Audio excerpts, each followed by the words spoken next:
Dear learners, hope all of you are fine and ready for today's class. Today you will read from your textbook, Islam and Moral Education, and from Chapter 4, Lesson 11. And the title of our lesson is Abuse. প্রিয় শিক্ষার্থীরা, তোমরা তোমাদের textbook নিয়ে তৈরি তো? তাহলে চলো শুরু করা যাক। At first আমি তোমাদেরকে টেক্সটে পড়ে শোনাচ্ছি এবং পাশাপাশি আমি তোমাদেরকে ডেসক্রাইব করব টপিকটাতে কি বোঝানো হয়েছে।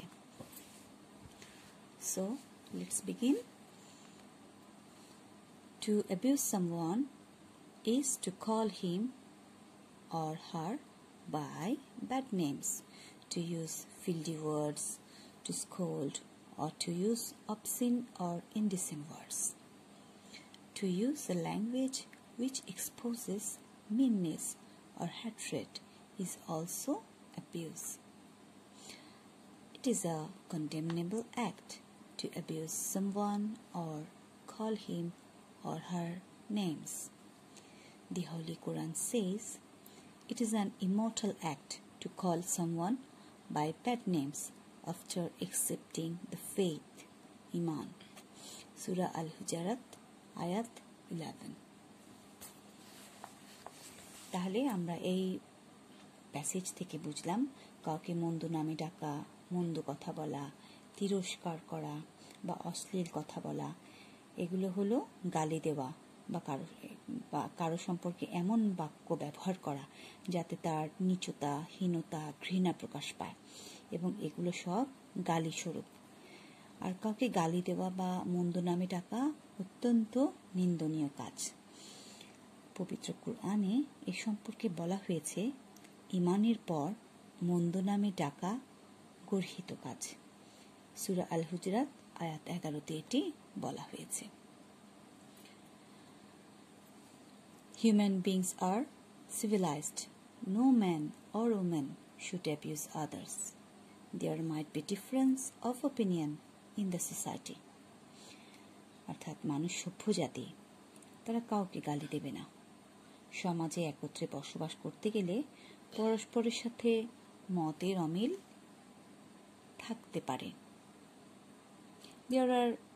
There may even be misunderstanding or even bitter exchange of words. এমনকি একে অপরের সাথে ভুল বোঝাবুঝি হতে পারে, একের সাথে অন্যের কথা কাটাকাটি হতে পারে। But even then, one should not abuse others using obscene or indecent words. It is a very bad act to utter obscene words. কিন্তু একজনের সাথে অন্যের কথার যদি কাটাকাটি হয়, ভুল বুঝাবুঝি হয়, তা সত্ত্বেও কিন্তু একে অন্যকে কখনো অশালীন বা অশ্লীল কথা বলে গালি দেওয়া উচিত নয়। কারণ এই অশালীন কথা বলা অত্যন্ত নিতান্তই খারাপ কাজ। It is a very bad act to utter obscene words. এটি অত্যন্ত খারাপ কাজ। One who abuses or uses obscene words is hated in the society. Nobody likes him. আর তাহলে যে গালি দেয় বা অশালীন কথা বলে সে তাহলে কি হয়? সমাজে ঘৃণিত, তাকে সবাই ঘৃণা করে, তাকে মানুষ পছন্দ করে না, কেউ তাকে পছন্দ করে না। He is not acceptable to the society. তাকে সমাজও কোনো সমাদর করে না, কেউ তাকে গ্রহণ করে না। Nobody makes friendship with him. এবং কেউ তার সাথে বন্ধুত্বের সম্পর্ক স্থাপন করে না, কেউ তার বন্ধু হতে চায় না। Our dear Prophet sallallahu alaihi wasallam prohibited us to call names or to abuse anybody. আর আমাদের প্রিয় নবী সাল্লাল্লাহু আলাইহি ওয়াসাল্লাম আমাদেরকে নিষেধ করেছেন, প্রহিবিটেড মানে নিষেধ করা, নিষেধ করেছেন টু কল নেমস অর্থাৎ গালি দিতে, এবং অ্যাবিউজ মানে সেটিও গালিগালাজ করা বোঝাতে। তাহলে কাউকে গালি দিতে বা গালিগালাজ করতে নিষেধ করেছেন। He said it is sin to abuse Muslims and it is atheism to kill them. তিনি বলেন মুসলমানদের গালি দেওয়া পাপ এবং হত্যা করা হচ্ছে কুফরি। এটি বুখারী এবং মুসলিমে এটি বলা হয়েছে। Even if someone calls you names, you should not abuse him in response. এবং কেউ যদি গালিও দেয় তবে তার উত্তরে গালি দেওয়া উচিত নয়। On one occasion, a man came to the great Prophet sallallahu alaihi wasallam and said, "O the Prophet of Allah, a member of our community abuses me, but his social status is lower than mine. Is there any bar on my taking revenge for it?"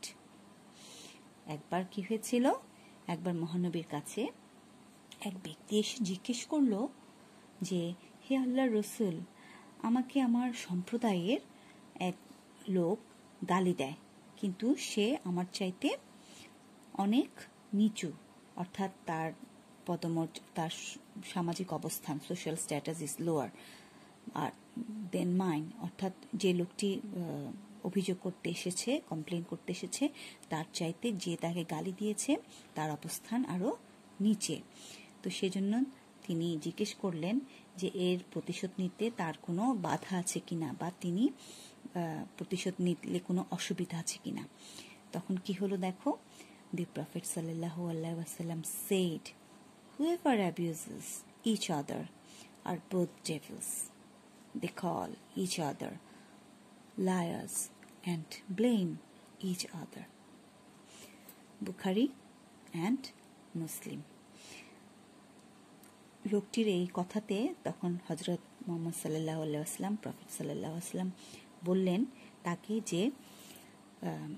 যে পরস্পর গালমন্দকারী, একজন আরেকজনকে যারা গালিগালাজ করে, উভয়েই শয়তান, both Devil's, উভয়েই শয়তান। তারা পরস্পরকে মিথ্যাবাদী বলে, তারা একজন আরেকজনকে গালি দেওয়ার মাধ্যমে মিথ্যাবাদী বলে এবং একে অপরকে কি করে, ব্লেম বা দোষারোপ করে।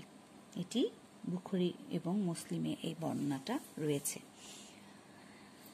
Regarding abuses, the Prophet sallallahu alaihi wasallam also said that it is a great sin to abuse parents. The companions, Sahabis, said, "O the Prophet of Allah, is there any such base creature who abuses his or her own parents?" এখন এই গালাজ করা নিয়ে বা গালি দেওয়া সম্পর্কে হযরত মুহাম্মদ সাল্লাল্লাহু আলাইহি ওয়াসাল্লাম আরো বলছেন যে পিতামাতাকে গালি দেওয়া মহাপাপ। সাহাবীগণরা বললেন যে, হে আল্লাহর রাসূল, এমন কোনো নরাধম, এমন কোনো মানুষ কি আছে যে তার আপন পিতামাতাকে গালি দেয়? তখন তিনি বললেন যে, তখন তিনি কি বললেন? He said, "One who abuses the parents of others in return gets abuses for his or her parents." Bukhari and Muslim. তাহলে কি বললেন আমাদের মহানবী? যখন সাহাবীরা তাকে জিজ্ঞেস করলেন যে কেউ কি আছে যে তার আপন পিতামাতাকে গালি দেয়, এর উত্তরে তিনি তখন বললেন যে যে অপরের পিতামাতাকে গালি দেয় সে এবং অপরও কিন্তু তার পিতামাতাকে গালি দেয়। তাহলে কি হয়ে গেল যে একজন তার পিতামাতাকে গালি না দিলেও অন্য একজনের পিতামাতাকে যদি গালি দেয়, তখন কিন্তু সেই জন্য কিন্তু তার পিতামাতাকে গালি দেয়। এতে করে কি হলো, যে নিজের পিতামাতাকে গালি দিচ্ছে না, সে কিন্তু তার পিতামাতাকে গালিটা অন্যদের মাধ্যমে কিন্তু সে শোনাচ্ছে। তাহলে এই ক্ষেত্রে অন্যের মাধ্যমে পিতামাতাকে গালি শোনানো মানে হচ্ছে কি, সে নিজের পিতামাতাকে সরাসরি গালি না দিলেও গালি দেওয়ার মতোই এটি একটা মহাপাপ হয়ে গেল। এবং গালি সম্পর্কে তাহলে মহানবী কি বললেন, যে পিতামাতাকে গালি দেওয়া মহাপাপ। তাহলে নিজের পিতামাতাকে সরাসরি গালি না দিলেও অন্য একজনের মাধ্যমে গালি শোনানোটাও সে একই রকম মহাপাপেরই একটা কাজ হয়ে গেল। এই বর্ণনাটাও রয়েছে বুখারী এবং মুসলিমে। It is proven from this hadith that to abuse the parents of others is like abusing one's own parents. তাহলে হাদিস থেকে প্রমাণিত হলো যে অন্যের পিতামাতাকে গালি দেওয়া মানে নিজের পিতামাতাকে গালি দেওয়া। Do not abuse in response to abuse. তাহলে আমরা কি করব, আমরা কোনো একজন যদি গালি দেয় আমরা কিন্তু সেই গালির উত্তরে কি করব না, আমরাও কিন্তু ইন রেসপন্স তার উত্তরে আমরাও কি করব না, গালি দেব না। This will put the abuser into shame and remorse. তাহলে এই ধরনের কাজ যদি আমরা গালিগালাজটাকে ফিরিয়ে দেই, এই ধরনের কাজটা কি হবে, যে গালি দেয় গালমন্দ করে তাকে লজ্জিত করে, put the abuser into shame, লজ্জিত করে, অ্যান্ড রিমর্স, এবং তাকে এই জন্য কি হতে হবে, অনুতপ্ত হতে হবে। Abusing or calling names is not at all a good work. তাহলে কি গালিগালাজ করা বা গালমন্দ করা একদমই ভালো কাজ নয়। Therefore we shall keep away from such an obscene action. আর আমরা তাহলে এই যে গালি দেওয়া বা গালমন্দ করা এই ধরনের একটি মন্দ কাজ থেকে, অশালীন কাজ থেকে আমরা আমাদেরকে কিপ অ্যাওয়ে, আমরা আমাদেরকে দূরে রাখবো বা বিরত রাখবো।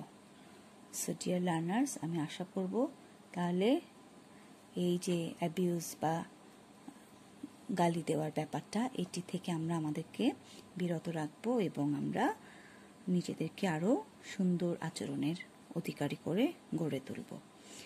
নিচে একটি টাস্ক দেওয়া আছে বক্সে, চলো দেখি এখানে কি করতে হবে। Task: students will get divided into a few groups and each group will make a list of the harmful sides of abuses. Dear learners, এখন তোমাদের যে কাজটি করতে হবে সেটি হচ্ছে, তোমরা যে অ্যাবিউজ সম্পর্কে জানলে, অ্যাবিউজ করলে কি হয়, অ্যাবিউজ করলে কত একটি মন্দ কাজ, অ্যাবিউজ করার মাধ্যমে আমরা হত্যা করার মতো একটা অপরাধ করি এবং পাপ কাজ করি। এভাবে আমরা অ্যাবিউজের মাধ্যমে আরও জানলাম যে অ্যাবিউজ করা মানে এটা একটা শয়তানের কাজ। আমরা আরও জানলাম যে অ্যাবিউজ করার মাধ্যমে পরস্পরকে মিথ্যাবাদী বলে দোষারোপ করা হয়। আমরা আরও জানলাম যে অন্যজনের পিতামাতাকে অ্যাবিউজ করা মানে নিজের পিতামাতাকে অ্যাবিউজ করা, এবং এভাবে করে আমরা আরও জানলাম যে অ্যাবিউজ করার মাধ্যমে তাদেরকে কেউ ভালোবাসে না এবং তাই লজ্জিত এবং অনুতপ্ত হতে হবে। এবং আরও জানলাম যে অ্যাবিউজ করার মাধ্যমে সে তার সোসাইটিতে কোনো সমাদর থাকে না, মানুষ তাকে পছন্দ করে না।